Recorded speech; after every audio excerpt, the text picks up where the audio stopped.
Dolly Curtis, and I'm with Sophie Acheson, an artist friend of mine in Greens Farms, Connecticut, and I am visiting Sophie because I thought she might share with you some of her wonderful marbled paper and etchings and monotypes. Hi, Sophie. Hi, Dolly. We don't get to spend a whole lot of time together, but It's really good to see you again. it's our chance to talk a little bit about what you've been doing, working so hard by yourself, basically, and in team conjunction with other master printmakers all these years. I thought we could talk a little bit about what it is you do. Now, you're a practicing professional artist, Yes. which is a rare bird. Where did you come from? You've been living in Connecticut a while. I grew up in Fairfield. And You really grew up in Fairfield? Yes. You're not a California girl? No, I went to college in California. And I came back home and started etching. I studied art in college. I majored in art. And then I studied etching at Art Students League when I came back to New York. And then I started teaching at Silver Mine.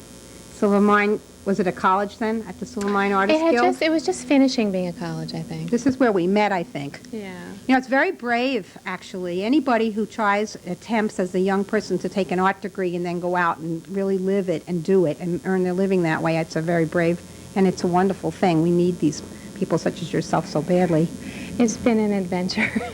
You told me you're very interested in the type of different media you've explored that has a lot of technique in it, a lot of process. Yeah, I think I started etching because I love the process of it, and even though I don't do it too much anymore, what I really appreciate about it is that it taught me to pay attention, to be disciplined, to do things in order, a step-by-step process.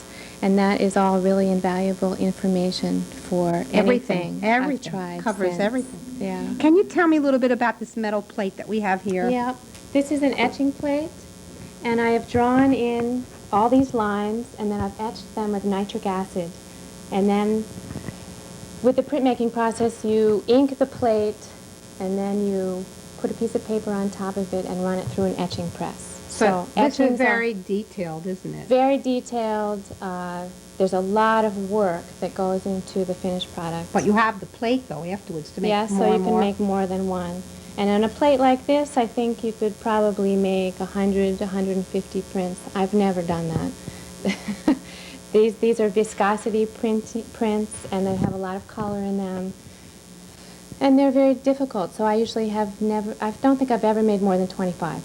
Show us an example of what that earlier work. This is not the same plate, but this is the type of work that it makes. And these are all these lines are the same lines you saw in the etching plate. They've been inked, and then they've been rolled over with different color rollers. And you get this beautiful definition. And there's another one, Sophie, that you had right there. One is, so this was the work you were doing. This technique I learned in Paris with Stanley William Hayter at Atelier 17. He's a very famous printmaker, and it was a wonderful experience. And I really learned how much I love color. Etching normally doesn't have much to do with color. It's really a black and white medium. And with this viscosity printing, you use a lot of color. And I realized, wow, I love color. I need to use color all the time, which helped me outgrow etching, I'm afraid. So then what happened after that, after etching? Then I wanted to be more spontaneous and use color more, and I started doing what they call monotypes. And now monotypes are like everywhere. Everybody's doing monotypes. What's it mean? Monotype, mono means one. And it means that a lot of printmakers start doing monotypes, and it's like something to graduate to. It's like a printmaker's painting. Printmakers love paper, and they love the embossment of etching. So can you show me an example? And so this is a monotype, and it's embossed, and it has a lot of texture in the ink, which I got through running it through the etching press.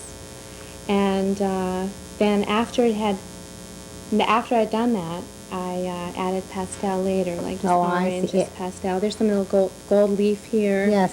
So I make it into a painting, but that initial character of this drawing is done on an etching plate without being etched, and it's run through the etching press. Now, a lot of your work in the last so many years has been in this feeling, and you told me that you are interested in Mesopotamia and the hieroglyphics and all those markings, those cryptic Right. markings. So, I love the idea of ancient messages. I love the idea of future messages and different alphabets, different languages. And I feel, I don't know, it's a delight in a way to just search for different little signs. so if you were at the Metropolitan Museum in the Egyptian section where they have all those hieroglyphics, you love that. I would hmm? love it. I would love it. I love all that stuff. So in a lot of your monotypes, and you make them all different sizes. There are larger ones. I know you do some that are about 3 feet by 3 feet that you exhibit a lot in our area, in Silvermine, and in all the different galleries. In fact, all over the I country. have a big one here. Oh, do you? Can we move it? I think so. Because all of these have this wonderful soft color. That's so true to you, Sophie. I'm saying these are so true. Now, this is the same technique as the smaller one. Mm-hmm. It's embossed, is what you're saying, and then Yes, mono- and if you saw it in very great detail, this texture, for instance, Yes. would be very difficult to get on a canvas. And what I've done is I've put ink on the metal plate, and then I've put a piece of scrunched up tin foil and put it on top of the ink. And then when I run it through the etching plate yes. and peel off the tin foil, I get this beautiful texture. the crinkles. And sometimes there's a paper towel texture, and this is a straw. I just whipped. So what I'm Oh. doing is erasing and wiping away The ink. and I learned that through etching. So it's a combination. So you're taking the one technique and parts of it are being moved on and you're evolving, and this is the Right. process of what you've evolved into at this point. And it's also multimedia. It's like so many artists now are not just sticking to one, just right. painting or just pastel or just drawing. It's like we're mixing it One up. We want to top, use right, everything. and it makes it even more exciting. Now, what about these clay pieces that you've been doing, these tiles? Well, I've always loved clay. I've always thought to myself that later on in life I'll be at the potter's wheel. I didn't realize that you were doing clay. I mean, this is most recent. Well, How have I missed this? I did it by myself for about 5 years without ever showing anybody anything I did, and I just love tiles.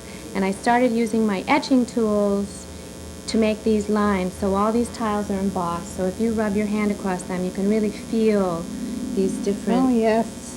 the different dots.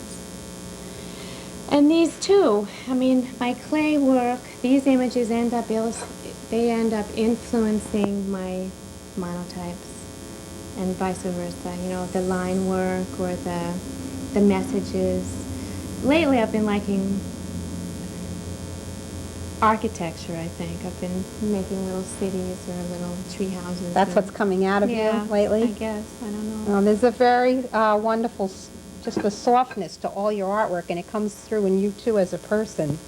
So it just seems to be inherent here. Oh, there's one little jewel of a monotype we should try to pick up. Now this is the landscapes that you do, these miniaturized. This is the actual size. It's less than 3 by 4. And it's the same exact process as my abstract work. It's just Miniaturized. miniature And then it's you- landscape. It's wonderful. It's delicate, and then it's mounted, framed, and it's just, it makes it like a jewel underneath the glass, and it's a beautiful thing. I walk a lot, and I love nature, and I love the estuaries around here, and I think it seeps into me, and these come out. So the natural inspiration. Well, the biggest treat we're going to have today is Sophie's promise that she takes some time and set up her paper marbling, which is just magic. Marbling paper, I think, is just something that can happen. So it seems like it happens instantly, even though I know there's a lot of preparation. And I was hoping we could stop and move over to your marbling area, but could you just tell us a little bit about how you learned to do this marbling, and then we'll go and try it.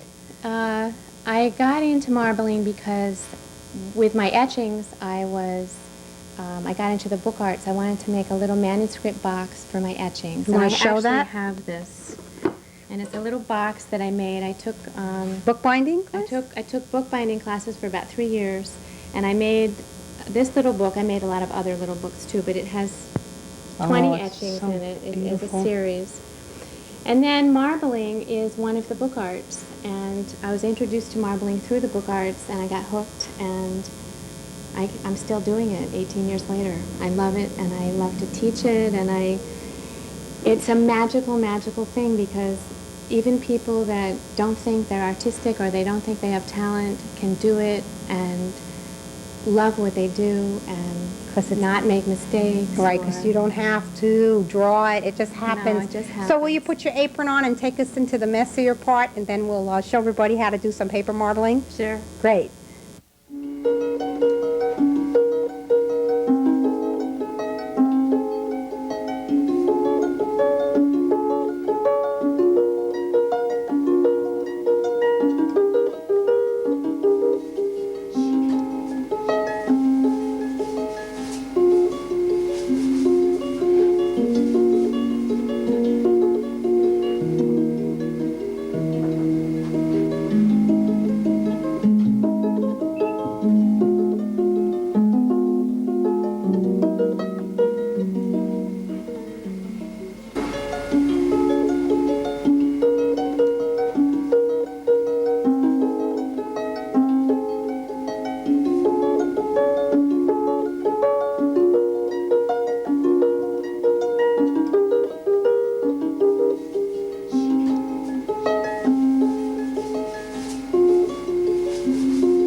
Sophie, so this is it, where you do the Persian cloud painting, the paper marbling? Yes, it is. This is a marbling box, and watercolor marbling was created by the Persians about 500 or 600 years ago, and they used these special papers to decorate their sacred books. And they called it Ebru, E-B-R-U, which means cloud painting. And I think they meant cloud painting because you're floating colors on top of thickened water to make your designs. So it looks as if you're making clouds. And when they did it, I wonder what kind of pigments they used, because 600 years ago they didn't have all these I'm different using choices. ground pigments, and I'm mixing them with distilled water, and I'm also putting a special ingredient in each color called oxgall, and that is the special ingredient that prevents each color from merging with one another. It creates a boundary. It gives a boundary of fat around each color so that when you sprinkle them on the water, they don't merge. So you're really doing this pretty traditionally then, if you're using oxgall. You told me you had some seaweed in the water to...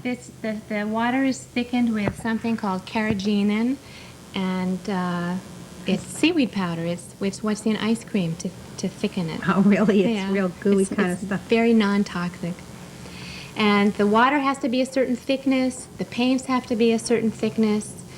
And if this size, they call it, the bath, is too thick, the colors won't spread. Right. If it's too thin, the colors will sink.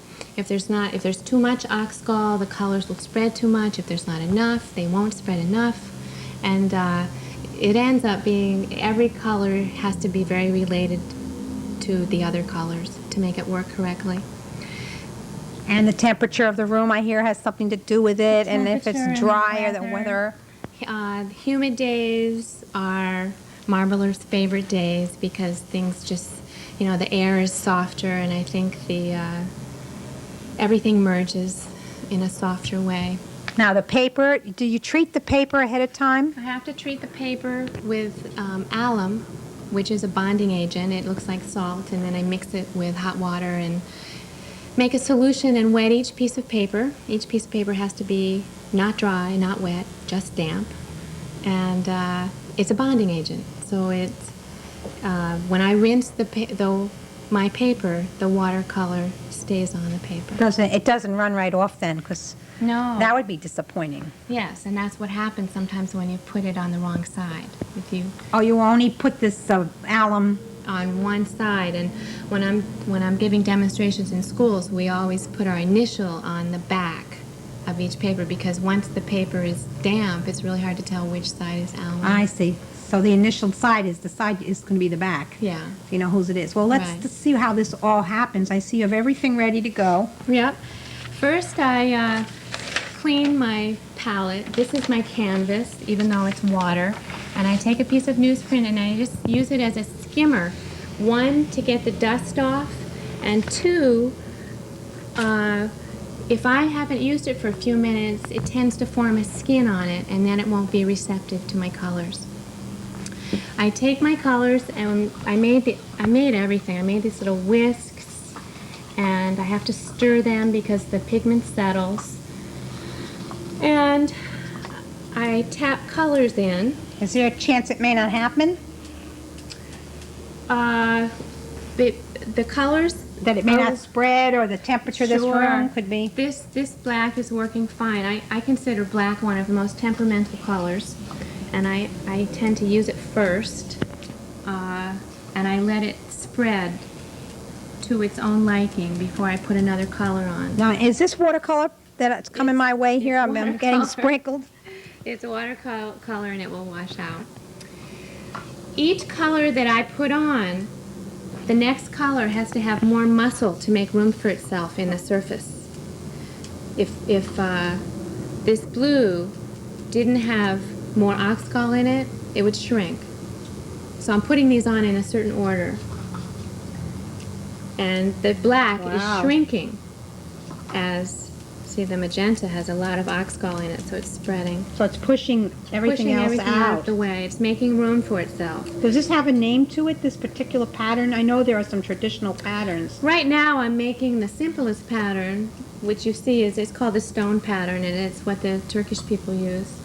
They didn't use the combs. Those very fine designs that you see in Florence, those are very European, and the Europeans learned marbling during the time of when the trade routes happened, and the marbling came to, I think it was like 16th century. Now, do you have to move quickly here, or will you lose this? I probably do. This is the stone pattern, and I can put a piece of paper down right away. I mean, you get such brilliant colors here. It must be because you've done this a lot. I make it look easy. May I saying? And I put the paper down carefully. I don't want any air bubbles. If I get an air bubble, I think here's a picture of one.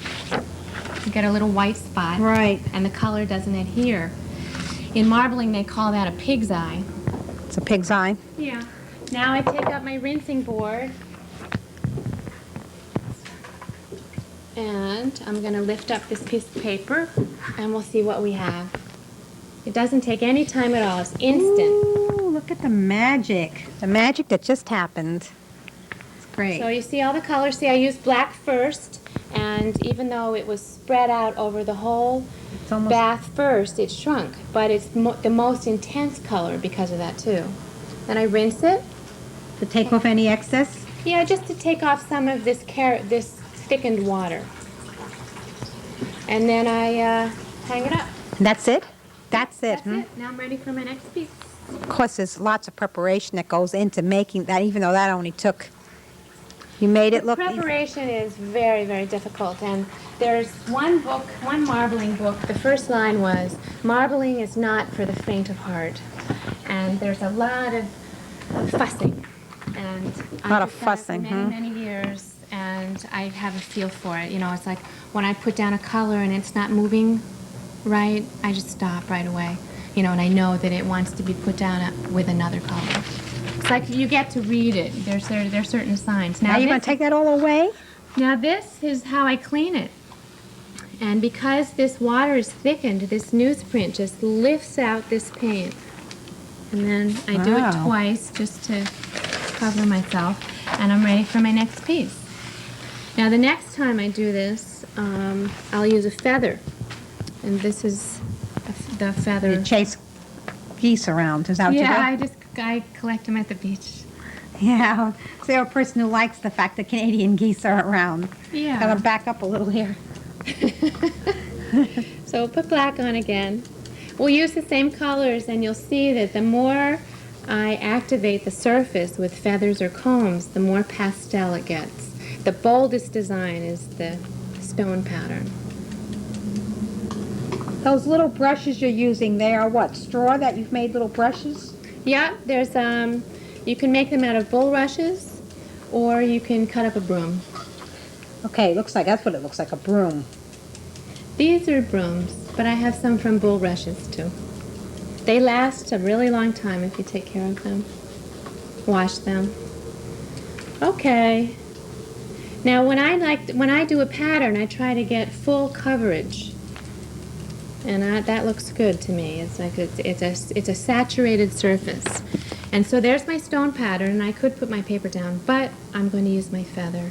Wow. And you can make beautiful designs with this. So that changes the whole pattern. It changes the character. It really is just a very small Now movement. will that stay there till we can pick that up on paper now? Can we pick that up? I'm going to make one right now. Alum side down, of course, and we'll see what we get. I put a lot of that red on, so that might characterize this piece. I'm so glad we came. This is really fascinating watching this happening like this. There's the feather design. Oh, wow. So there is a lot of red in Same there. colors as the last one, but totally different end result because of how the feather changed the stone design. Yeah, and it's how much color I put on, too. I put on more red. So this is your draining board. It drains right down below into your field. Yeah. When I'm demonstrating at schools, this makes the children crack up. Yeah, they probably think it's real funny. The water Right. dripping. And then I just hang it up and let it dry. Well, they are exquisite, really. Now I can show you the combs.